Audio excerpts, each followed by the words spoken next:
Ma, top 1 na naman ako sa school namin. Oh, wow! Ang very good naman ng anak ko. Galingan mo pa palagi, ah.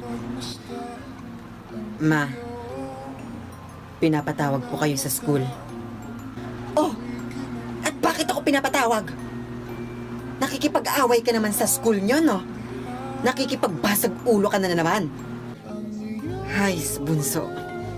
Hindi ka talaga nagtitino. Alam mo, ikaw, wala ka nang ginawang matino sa bahay na to. Bakit hindi mo kaya gayahin yung kuya mo? Palaging nasa top. Eh, ikaw. Sige na po, ma. Papasok na po ako sa kwarto.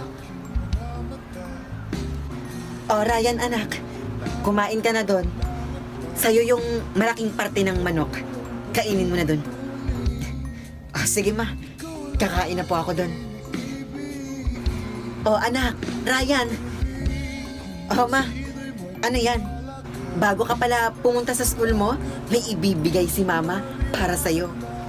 Dahil palagi ka namang top 1 sa school nyo, may bago kang cellphone. Ah?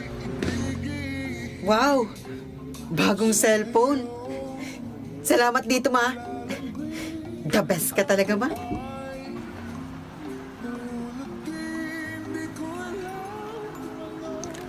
Ma, siya nga pala. Aalis na po ako. Ah, sige na. Umalis ka na. So, okay, class? Next week na yung final exam natin. Kaya, mag-aral kayo ng mabuti. Next week na yung final exam. Sana, maging top 1 na ako.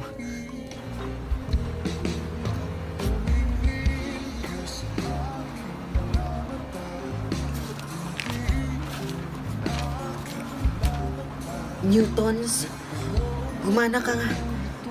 Gumana ka, please. Gumana ka. So, okay, class? The exam will start now. Pass the test paper.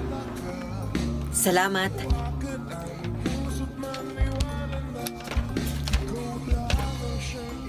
Yes. Lumabas nga. Ay, salamat. Tapos na yung final exam natin. Sigurado ka, ha? Tama yung sagot na binili ko sa'yo.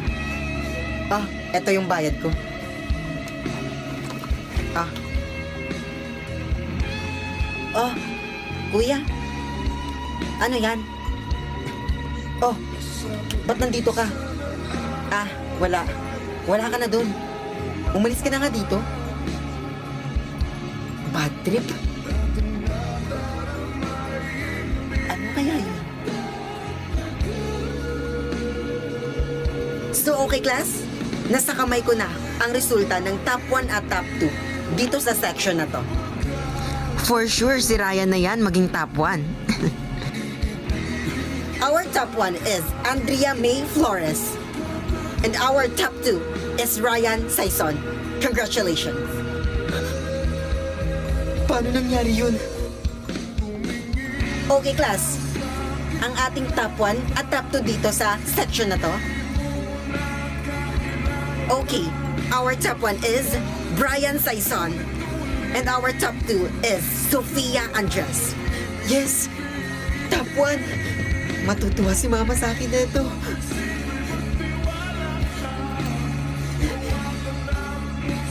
Oh, bakit ka umiiyak? Ma, nalaglag po ako sa top 1. Ma, top 1 na po. Top 2 na lang po ako. Ha? Saglit lang. Hello? Salamat po, ma'am, at sinagot niyo po. Gusto ko lang po sanang sabihin na pinapatawag ko po kayo sa school dahil may nagsumbong sa akin na binili daw ni Ryan yung sagot sa exam. Gusto ko lang sana magpaliwanag si Ryan. Ma'am, totoo po ba yan?